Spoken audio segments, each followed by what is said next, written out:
하나님과 동행하는 삶이라고 하는 제목으로 말씀을 전하겠습니다.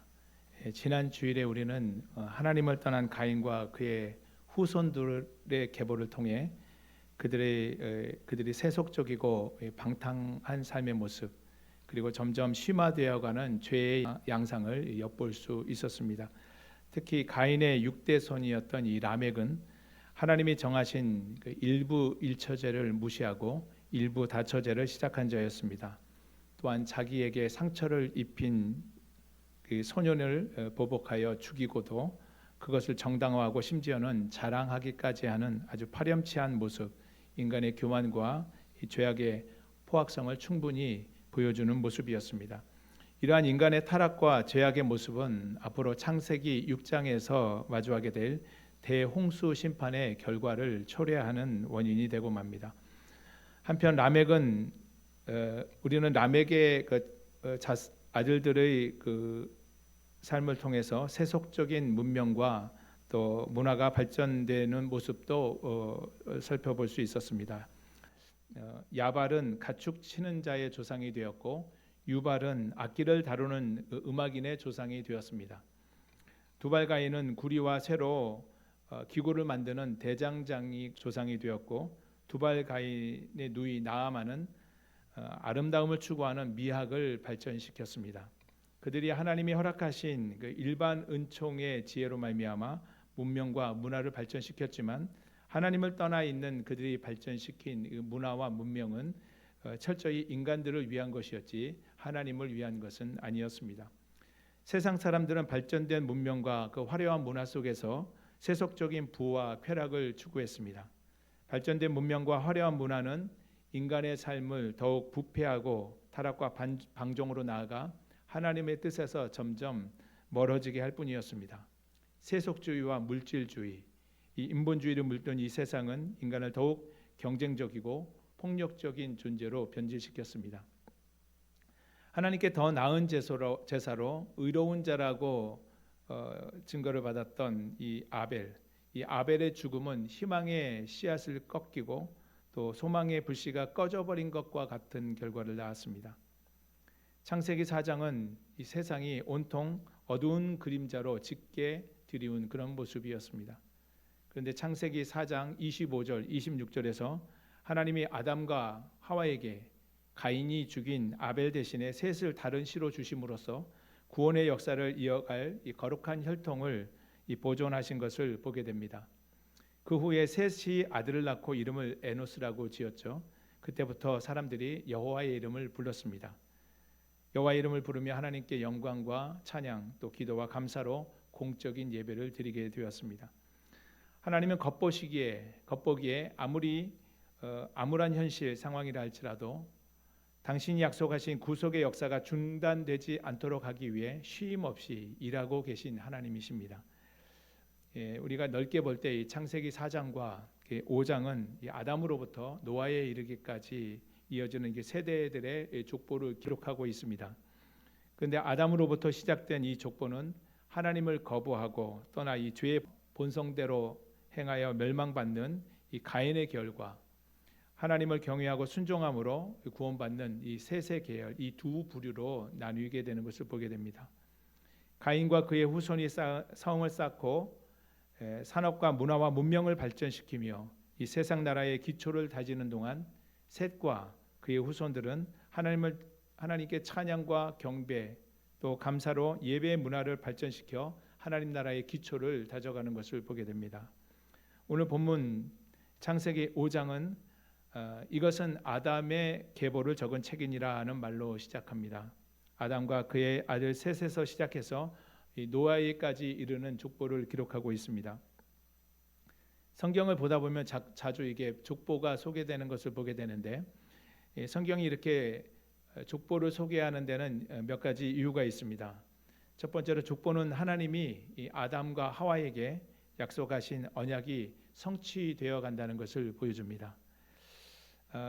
하나님은 인간이 범죄로 말미암아 하나님의 명령을 어겼지만 그 여자의 후손 메시아를 통해서 다시 구원하실 것을 약속하셨습니다. 둘째, 족보는 성경이 역사적인 사실임을 증명해 줍니다. 오늘 본문을 통해서 아담부터 노아까지 이르는 이 10명의 인물이 등장하는 것을 보게 되고, 또 창세기 11장 10절부터 26절까지에는 노아의 아들, 이 세 아들 중에 셈부터 이 아브라함에게까지 이루어지는 10명의 인물이 등장하는 것을 보게 됩니다. 그리고 신약 성경 또 마태복음 1장 1절에서 17절에 보면 아브라함과 다윗의 자손 예수 그리스도의 계보라는 말로 시작하는데, 아브라함부터 예수 그리스도에게까지 이어지는 이 42대의 족보가 기록된 것을 보게 됩니다. 이러한 족보는 성경이 신화가 아니라 역사적인 사실임을 증명해 주는 것입니다. 세 번째, 이 족보는 유한한 인간의 모습을 보여줍니다. 오늘 본문을 보시면 이 족보가 누가 몇 살을 살며 누구를 낳았고, 누구를 낳은 후에 몇 년을 지내며 자녀들을 낳았고 몇 년을 살고 죽었다 하는 말로 끝을 맺는 것을 보게 됩니다. 누구를 낳았고 죽었더라. 이 본문에 죽었다라는 말이 8번 반복되어 나타나게 되는데, 이것은 인간이 태어나면 반드시 죽는다는 사실을 보여주는 겁니다. 본래 인간은 죽지 않는 존재로 창조되었습니다. 그러나 하나님이 금하신 이 선악을 알게 하는 나무의 열매를 따먹고 범죄함으로 이 죽음의 운명에서 벗어날 수 없는 존재가 되었습니다. 이미 아벨이 가인에 의해서 죽임을 당했고, 인류의 시조인 아담도 무려 930세를 살았지만 결국 죽었습니다.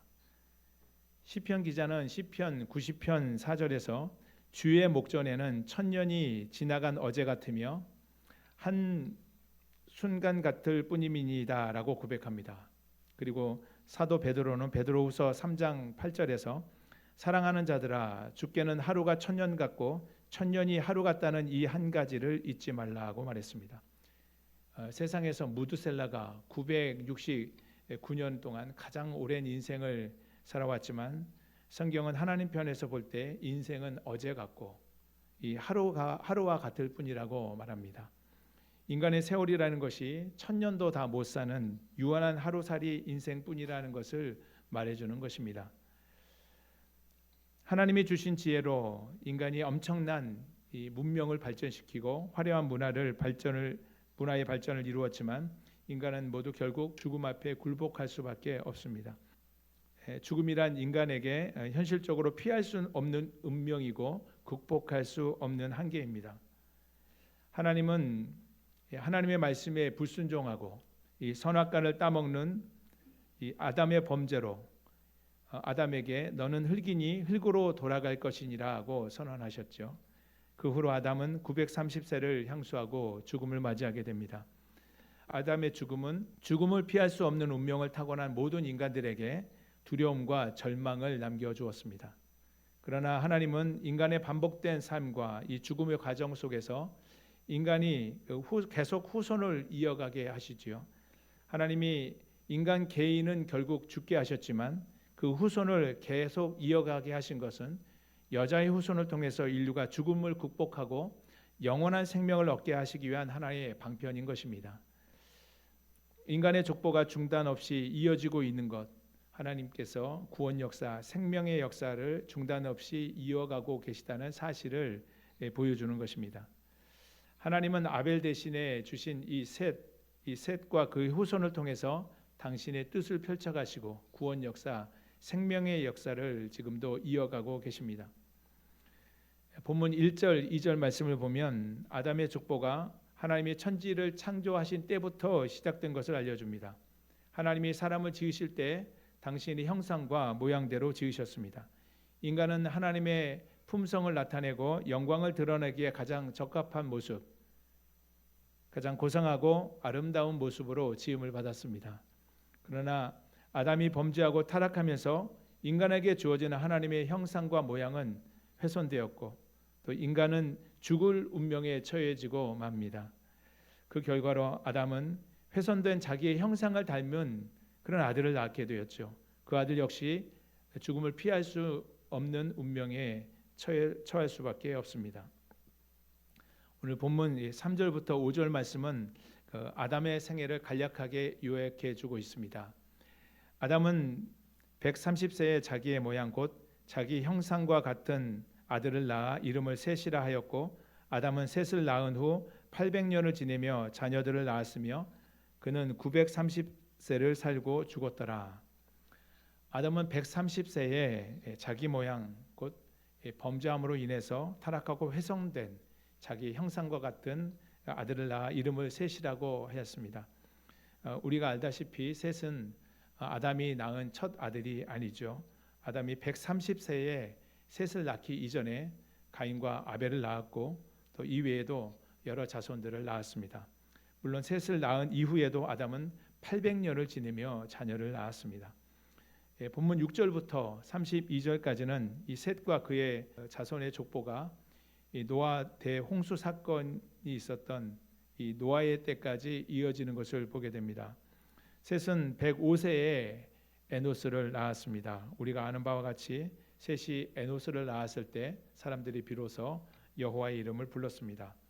에노스라고 하는 이름은 병들고 이 고통 가운데 살아갈 수밖에 없는 인간, 이 연약한 인간의 상황을 반영하는 이름입니다. 셋이 아들을 낳고 이름을 에노스라고 지은 그때부터 인간의 연약함과 그 한계를 인식하고 전적으로 하나님을 경외하며 의지하는 삶을 살았습니다. 본문 6절부터 이어지는 이 셋의 족보는 에노스, 게난, 마할랄렐, 야렛, 에녹, 무두셀라, 라멕, 노아 그리고 노아까지 이루어지고 그의 세 아들까지 기록하고 있습니다. 본문에 기록된 셋의 족보에는 셋의 모든 자손이 포함되어 있지는 않습니다. 하나님의 구속사의 경륜에 따라서 여자의 후손의 계보를 이어갈 만한 인물들만 기록하고 있습니다. 이 족보를 보면 그 이름과 그 자손을 낳은 나이 그리고 그 후에 자손을 낳으며 누렸던 연수 그리고 죽은 나이를 순서대로 이렇게 기록하고 있는 것을 보게 됩니다. 이러한 기록 형식은 가인과 그의 후손의 족보에서는 찾아볼 수 없는 형식입니다. 하나님이 특별히 셋의 후손을 통해서 그 구속 역사를 이어가시겠다는 뜻을 반영한 것이죠. 하나님이 범죄하고 하나님을 떠난 이 가인의 후손보다 구속 역사를 이어갈 이 셋의 후손에게 더 큰 관심을 보이는 것은 어쩌면 당연한 일일 것입니다. 셋의 족보에 등장하는 인물 중에서 우리가 특별히 눈여겨 보아야 할 사람은 에녹과 라멕일 것입니다. 뒤에서 우리가 다시 살펴보겠지만 다른 자손들에 대한 일반적인 설명과 달리 에녹과 이 라멕의 생애에는 특별한 언급이 덧붙여 있는 것을 보게 됩니다. 에녹과 라멕은 공교롭게도 창세기 4장에서 보았던 이 가인의 족보에 나오는 인물과 동명이인입니다. 그런데 그들의 삶과 태도는 서로 너무나 상반된 모습을 보여줍니다. 가인이 하나님을 떠나 에덴 동쪽 롯 땅에서 거주하며 아들을 낳았을 때 그 아들의 이름을 에녹이라고 지었죠. 에녹을 낳은 후 자기 성을 쌓고 그 성 이름 역시 에녹이라고 지었습니다. 가인은 하나님과 담을 쌓고 그곳에서 자기 세계에 갇혀서 하나님의 뜻과 상관없는 자기 중심적인 삶을 살다가 최후를 맞이하게 됩니다.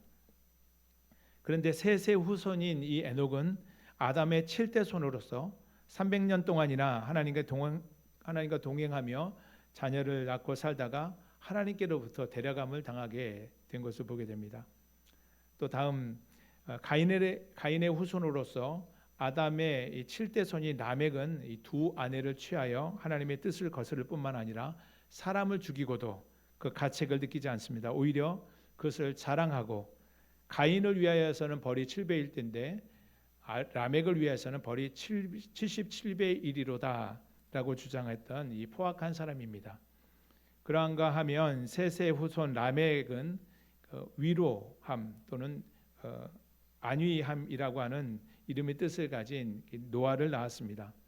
노아는 대홍수 때에 방주를 만듦으로써 그의 가족뿐만 아니라 많은 짐승들에게 안위를 또 위로를 준 사람입니다. 라멕은 인류의 제2의 조상이라고 할 수 있는 이 노아를 낳음으로 그로 인해서 명예로운 자가 되었습니다.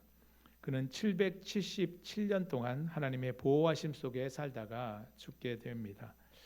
오늘 말씀 제목처럼 본문에서 하나님과 동행하는 삶을 통해 죽음을 보지 않고 데려감을 당한 이 에녹의 삶의 특징을 우리가 살펴봄으로써 우리가 은혜를 나누고자 합니다. 우리 본문 21절부터 24절 말씀을 보시겠습니다. 에녹은 65세에 무두셀라를 낳았고 무두셀라를 낳은 후 300년을 하나님과 동행하며 자녀를 낳았으며 그는 365세를 살았더라. 에녹이 하나님과 동행하더니 하나님이 그를 데려가심으로 세상에 있지 아니하였더라. 지금까지 나열된 족보의 형식을 보면 앞서 말씀드린 것처럼 거의 이름과 나이 또 자손을 낳은 그 기간들 그리고 죽을 때 나이를 밝히는 모습으로 정형화되어 있는 것을 보게 됩니다. 그런데 에녹의 경우는 몇 가지 다른 특징이 있죠. 하나님과 동행했다. 하나님이 그를 데려가심으로 세상에 있지 아니하였다는 표현이 나오고 죽음에 관한 언급도 없습니다. 에녹의 삶에서 관심을 끄는 표현, 하나님과 동행입니다. 하나님과 동행했다는 표현이 2번 반복되는 것을 보게 되는데 이것은 실질적으로 에녹이 삶을 전적으로 하나님과 동행하는 삶을 살았음을 강조하는 표현입니다. 에녹은 65세에 무두셀라를 낳고 그 후로 300년을 하나님과 동행하는 삶을 살았습니다. 이 동행이라는 말은 함께 걷다, 함께 살다는 의미를 가지죠.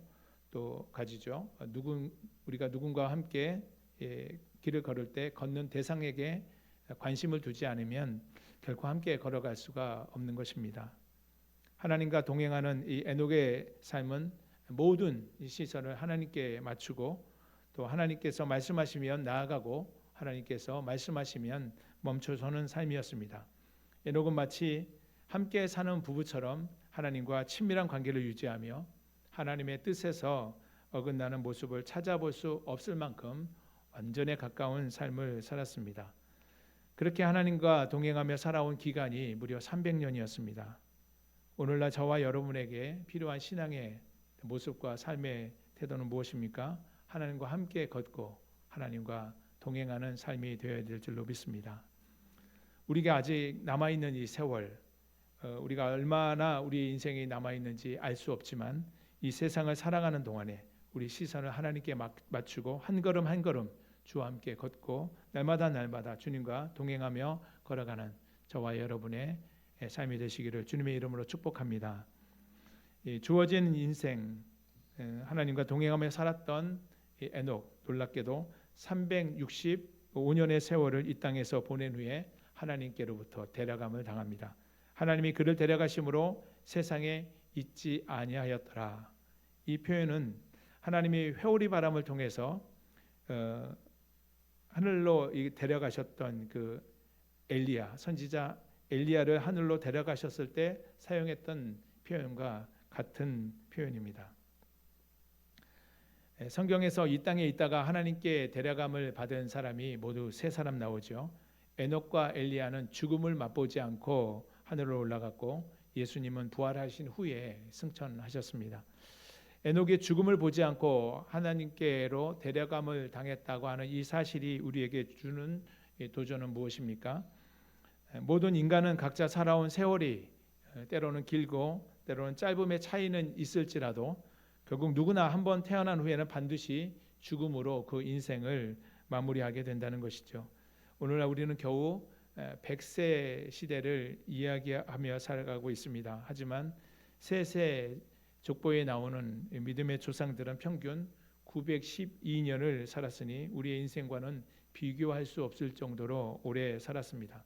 그러나 아담 이후 그렇게 장수했던 그 누구도 죽음의 권세에 굴복하지 않은 사람은 아무도 없습니다. 그런데 에녹은 죽음을 보지 않고 하늘로 옮겨졌습니다. 에녹이 죽음을 보지 않고 하늘로 옮겨진 이 사건은 장차 예수 그리스도께서 십자가의 고난을 통해 죽음의 권세를 이기시고 부활의 몸으로 승천하실 것을 예표하는 사건입니다. 예수님은 이 땅에 계실 때 하나님께로부터 이는 내 사랑하는 아들이요 나의 기뻐하는 자다라는 증거를 받으셨습니다. 히브리서 기자는 히브리서 11장 5절에서 에녹의 삶을 좀 더 우리에게 구체적으로 설명해 주고 있는데 믿음으로 에녹은 죽음을 보지 않고 옮겨졌으니 하나님이 그를 옮기심으로 다시 보이지 아니하였느니라. 그는 옮겨지기 전에 하나님을 기쁘시게 하는 자라는 증거를 받았느니라. 에녹도 예수님처럼 하나님을 기쁘시게 하는 자라는 증거를 받았습니다. 우리는 어떻게 하면 우리도 하나님을 기쁘시게 하는 자라는 증거를 받을 수 있을까요? 에녹이 믿음으로 하나님과 동행하는 삶을 살았던 것처럼 우리도 주님과 함께 동행하며 주님이 인도하시는 대로 따라가고 주님의 걸어가신 발자취를 따라 한 걸음 한 걸음 날마다 걸어갈 때 하나님이 우리를 기뻐하시고 또 이 땅에 살다가 우리가 죽어도 다시 살고 무릇 살아서 믿다가 죽음을 보지 않고 하나님께로 데려감을 당하게 될 줄로 믿습니다. 에녹 당시에 보통 912년의 평균 그런 세월을 살았던 그런 시대인데 그것에 비하면 365년 너무나 짧은 인생 아닙니까? 요즘으로 말하자면 에녹은 아마도 젊은 나이에 요절한 사람과 같은 취급을 받게 될 것입니다. 그러나 에녹이 자신의 짧은 삶을 통해서 말하고자 한 것은 인생을 얼마나 오래 길게 살았는가가 아니라 어떻게 살았는가에 초점을 맞추고 있습니다. 에녹이 무두셀라를 낳은 후 65세부터 하나님께 데려감을 받을 때까지 무려 300년 동안 하나님과 동행하는 삶을 살았죠. 하나님과 동행했던 에녹의 삶은 아담이 타락한 이후에 이 세상이 점점 죄악으로 어둡게 물들어갈 때 이 캄캄한 밤하늘의 혜성처럼 이 땅을 비추는 그와 같은 삶이었습니다. 에녹이 하나님과 동행했던 삶과 그 신앙이 어디로부터 시작되었을까요? 유다서 1장 14절 15절을 보겠습니다. 아담의 7대손 에녹이 이 사람들에 대하여도 예언하여 이르되 보라 주께서 그 수만의 거룩한 자와 함께 임하셨나니 이는 무사람을 심판하사 모든 경건하지 않은 자가 경건하지 않게 행한 모든 경건하지 않은 일과 또 경건하지 않은 죄인들이 주를 거슬러 한 모든 완악한 말로 말미암아 그들을 정죄하려 하심이라 하였느니라. 에녹이 그 시대의 사람들에게 예언한 말입니다. 장차 예수님이 수만의 천사들과 함께 이 땅에 오셔서 경건하지 않은 자와 또 그들이 행한 모든 경건하지 않은 일들을 심판하고 정죄할 것이라고 하는 이 강력한 심판의 메시지인 것입니다. 에녹이 65세에 아들을 낳고 그 이름을 무두셀라라고 지었다고 했죠. 이 무두셀라 이름에는 이 병기의 사람 또는 이 창을 던지는 사람이라고 하는 이름의 뜻이 있습니다. 또 심판의 의미도 담고 있습니다. 에녹은 무두셀라의 이름을 부를 때마다 마지막 심판 때를 생각하며 믿음으로 경건과 거룩을 추구하며 하나님과 동행하는 삶을 살았던 것입니다. 에녹이 하나님과 동행하는 삶을 살았는데 그 모습이 어떠한 모습이었습니까? 우리 본문 22절에 나타났던 것처럼 무두셀라를 낳은 후 300년을 하나님과 동행하며 자녀를 낳았다고 했습니다. 에녹이 300년 동안 하나님과 동행하며 한 일은 자녀를 낳았다는 겁니다. 자녀를 낳았다는 것은 다른 후손들의 기록들과 다를 바 없는 모습이죠. 우리가 흔히 생각할 때 하나님이 주목하시는 삶이란 뭔가 대단한 또 거창한 결과를 나타내는 일의 어떤 일이라고 생각하기 쉽습니다. 그러나 에녹이 평생 300년 동안 하나님과 동행하며 보였던 삶은 자녀를 낳으며 살았던 모습입니다. 이처럼 에녹이 300년 동안 하나님과 동행하며 살 수 있었던 이 비결이 무엇입니까? 이 300년 이를 날수로 헤아려 보니까 10만 날이 넘습니다. 이렇게 주어지는 하루하루 에녹은 주님과 동행하며 그 하루하루를 살아갔습니다. 내게 주어진 이 평범한 일상을 주님의 뜻을 따라 주님의 손을 의지하고 한 걸음 한 걸음 주님과 걸어가는 이 삶, 이것이 쌓이고 쌓여서 주님과 동행하는 삶이 되는 것입니다. 뭔가 대단한 것 바라고 위대한 인생, 화려한 삶을 살려고 힘쓸 것이 아니라 우리 삶의 한 절이라도 주님의 마음을 닮아서 주님이 원하시는 모습으로 겸손하게 살아가는 것, 그것이 하나님과 동행하는 사람이 되는 것입니다. 일상 속에서 하나님의 뜻을 담아내는 삶이 하나님과 동행하는 삶이 되는 줄로 믿습니다. 우리가 지난 주일에 설교 찬양으로 불렀던 이 행복, 이 가사, 화려하지 않아도 정결하게 사는 삶, 가진 것이 적어도 감사하며 사는 삶, 내게 주신 작은 힘 나눠주며 사는 삶, 이것이 주님과 동행하는 행복한 삶인 줄로 믿습니다. 눈물 날 일 많지만 기도할 수 있는 것, 억울한 일 많아도 주를 위해 참는 것, 비록 짧은 작은 삶, 주 뜻대로 사는 것, 이것이 하나님과 동행하는 삶, 하나님의 자녀로 살아가는 행복한 삶인 줄로 믿습니다.